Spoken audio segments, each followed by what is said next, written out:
Hello friends, welcome to MK classes. So दोस्तों, today we are going to talk about past continuous tense. आज हम बात करने वाले हैं past continuous tense पर कि past continuous क्या होता है। तो इसके पहले हम पढ़ चुके हैं कि प्रेजेंट कंटिन्यूअस क्या होता है। सेम जैसे ही प्रेजेंट कंटिन्यूअस हमने पढ़ा है वैसे ही इसका भी पूरा रूल्स एंड सेम कंडीशंस हैं। वहां पर मैंने पढ़ा है कि हाँ वर्ब का फोर्थ फॉर्म लगाते हैं, तो यहाँ भी वर्ब का फोर्थ फॉर्म लगाएंगे। वहां helping verb is, am, are का यूज करते हैं, यहाँ वाज, वर का यूज कर लेंगे। मीन्स जो चीजें वहां हम यूज कर रहे थे सेम, बस थोड़ा सा डिफरेंट है। यहाँ helping verb was, were use करेंगे, वहां पर इज, एम, आर का यूज कर रहे थे। वहां पर हमारा रहा है, रहा, रही है, ये सारी चीजें हम चेक कर रहे थे, जबकि यहाँ रहा था, रही थे, मतलब पास्ट में हो जाएगा। जो चीजें कंटिन्यूअस में प्रेजेंट में हो रही थी वो चीजें अब पास्ट में हो जाएंगी। बाकी सेम कंडीशन है आपका, इसलिए आप हमारे साथ बने रहिए कुछ समय। फिर हम बात करते हैं कि पास्ट कंटिन्यूअस क्या होता है। और पास्ट कंटिन्यूअस बहुत ही आसान होता है। आइए हम देखते हैं कि कैसे आसान होता है पास्ट कंटिन्यूअस। सबसे पहले हम इसकी फॉर्मेशन पर बात कर लेते हैं, उसके बाद हमारा क्लियर हो जाएगा कि हाँ ये इसलिए आसान होता है। तो ये दोस्तों, इसमें सबसे पहले होता है सब्जेक्ट, और सब्जेक्ट के बाद वाज, वर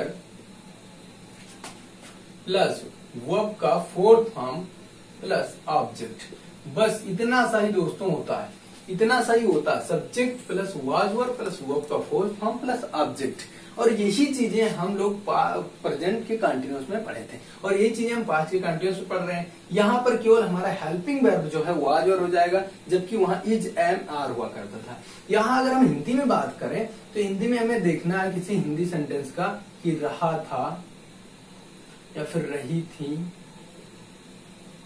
या फिर रहे थे।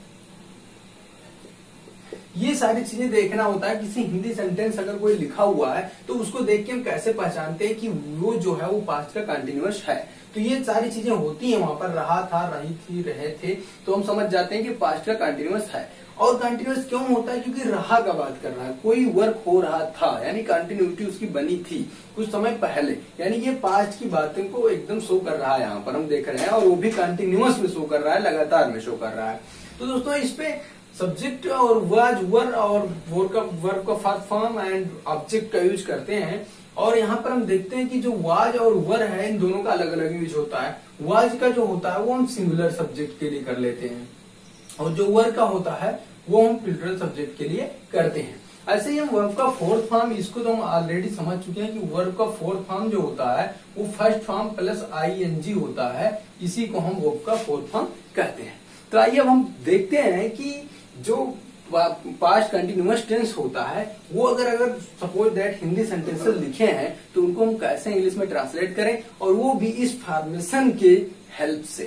तो आइए हम बात करते हैं कुछ सेंटेंस पे। तो फ्रेंड्स, हम पास्ट कंटिन्यूअस को किसी भी हिंदी सेंटेंस में लास्ट में देखते हैं कि रहा था, रही थी, रहे थे, मीन्स वो कंटिन्यूअस था, वो कंटिन्यूअस था। कोई भी वर्क कंटिन्यूटी हो रहा था, कब? पास्ट में हो रहा था। तो ये चीजें हम देख के पहचानते हैं कि वो पास्ट कंटिन्यूअस टेंस है। लेकिन हाँ, ये देखते हैं कि आगे कोई समय न दिया हो। अगर समय दिया होगा तो फिर वो पास्ट परफेक्ट कंटिन्यूअस टेंस में चला जाएगा। तो इसलिए समय नहीं, केवल सिंपल लिखा हो कि वह खाना खा रहा था, वह गाड़ी चला रहे थे, हम मैच खेल रहे थे, तुम टीवी देख रहे थे, वो पढ़ाई कर रहे थे, ऐसा कुछ होता है अगर, तो वो पास्ट कंटिन्यूअस टेंस होता है। यानी लास्ट में रहा था, रही थी, रहे थे, ऐसा करके कुछ हमें मिलना चाहिए। ये शो होना चाहिए कि हाँ हमारा जो वर्क है वो पास्ट में कंटिन्यूअस चल रहा था। तो आइए अब हम बात करते हैं कुछ सेंटेंस पर। यहाँ पर मैंने कुछ सेंटेंस लिखे हैं हिंदी में जो है, इनको हम ट्रांसलेट करके इंग्लिश में देखते हैं। ये तो अभी बहुत ही छोटे छोटे सेंटेंस हैं, आप इससे भी बड़े सेंटेंस को यहाँ पर इंक्लूड कर सकते हैं और बना सकते हैं। किससे? With the help of formation, यानी फॉर्मेशन के हेल्प से आप कोई भी सेंटेंसेस को बना सकते हैं आसानी से। तो आइए हम सबसे पहले सेंटेंस पे बात करते हैं। लिखा हुआ है कि तुम मैच खेल रहे थे। तुम, अब यहाँ देखना है कि सब्जेक्ट क्या है। और ये बात और है कि प्रोनाउन जो होता है, हम जानते हैं यहाँ पर कि जो यू होता है वो हमारा प्लूरल होता है। यू जो होता है वो प्लूरल होता है। ऐसे अगर ही, शी की बात करें, इट की बात करें, तो ये सब सिंगुलर होता है, ये सब सिंगुलर होता है। यहाँ अगर दे की भी बात करें तो ये भी प्लूरल होता है। तो ये मैं ऑलरेडी सेंटेंस जब स्टार्ट किया हूं पढ़ाना तब वहां पर मैं आपको बता चुका हूं। तो आइए अब हम बात करते हैं कि तुम मैच खेल रहे थे। तो यहाँ पर सब्जेक्ट है हमारा तुम, यानी कि यहाँ पर हम लिखेंगे यू, और यू जो सब्जेक्ट है वो हम जानते हैं कि प्लूरल होता है, और प्लूरल होता है इसलिए हम हेल्पिंग वर्ब यहाँ पर वर लेंगे। तो यहाँ पर हम ले लेंगे वर, यू वर।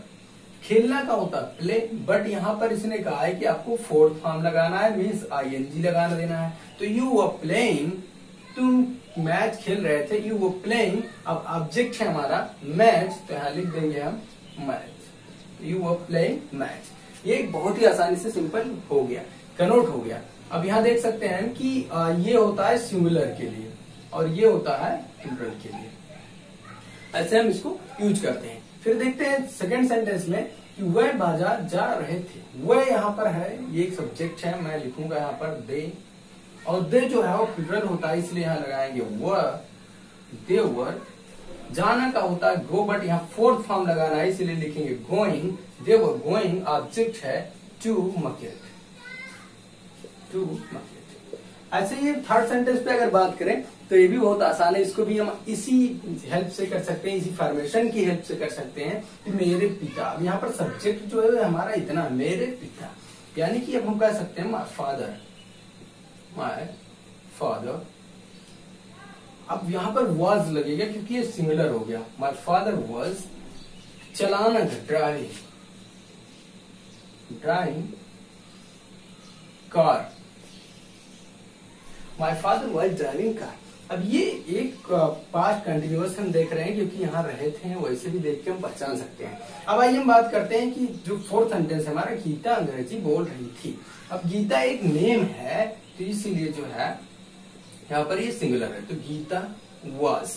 बोलना का होता है स्पीक, लेकिन यहाँ फोर्थ फॉर्म है इसलिए हम लिख देंगे स्पीकिंग। गीता वाज स्पीकिंग, क्या बोल रही थी? इंग्लिश, तो हम लगा देंगे ऑब्जेक्ट में इंग्लिश, तो गीता वाज स्पीकिंग इंग्लिश। बहुत ही आसानी से हमारा बन रहा सेंटेंस। अगर हम फॉर्मेशन को देखते हुए बना रहे हैं, ये फॉर्मेशन बहुत ही छोटा है, हमें याद हो सकता है किसी भी तरीके से। अब देखें, वह नहा रहे थे, वह जो होता है हमारा सब्जेक्ट, ये दे, और ये जो होता है प्लूरल होता है इसलिए यहाँ वाज नहीं बल्कि वर लगाएंगे, दे वर। नहाना का होता है टेक बाथ, लेकिन यहाँ हो जाएगा taking bath, taking bath, they were taking bath, वह नहा रहे थे। ऐसे ही हम अगर नेक्स्ट सेंटेंस पे बात करें कि वह पढ़ाई कर रहा था, वह पढ़ाई कर रहा था, तो यहाँ पर हम देख रहे हैं कि मेल है इसलिए हम ही लेंगे, और ही जो होता है सिंगुलर होता है। ही वॉज, पढ़ाई करना है, तो he was studying, studying, he was studying, वह पढ़ाई कर रहा था। हो गया। यहाँ पर कोई ऑब्जेक्ट नहीं इसलिए हम ऑब्जेक्ट नहीं ऐड करेंगे। अब बात करते हैं यहाँ पर नेक्स्ट सेंटेंस पे कि तुम टीवी देख रहे थे, तो तुम जो होता है यू, और यू होता है हमारा वो प्लूरल होता है सब्जेक्ट, इसलिए हम यहाँ पर वर लेंगे, तो यू वर। देखना का होता है वॉच, तो यहाँ पर फोर्थ फॉर्म है तो लिख देंगे हम वॉचिंग। यू वर वॉचिंग, क्या देख रहे थे? टीवी, टीवी हो गया हमारा। नेक्स्ट ऐसे बात करें लास्ट सेंटेंस पे कि वह खाना बना रही थी। अब यहाँ देख रहे हैं कि ये जो हमारा सब्जेक्ट है वह, यहाँ भी वह था, यहाँ भी, लेकिन ये मेल से रिलेट कर रहा था, जबकि यहाँ पर थी है इसलिए ये फीमेल से रिलेट कर रहा है। इसलिए यहाँ पर हम लेंगे जो सब्जेक्ट होगा वो लेंगे सी, और सी जो होता है वो सिंगुलर होता है इसलिए हम लेंगे वॉज, सी वॉज। बनाना का होता है कुक, बट यहाँ लेंगे cooking, she was cooking food, वह खाना बना रही थी।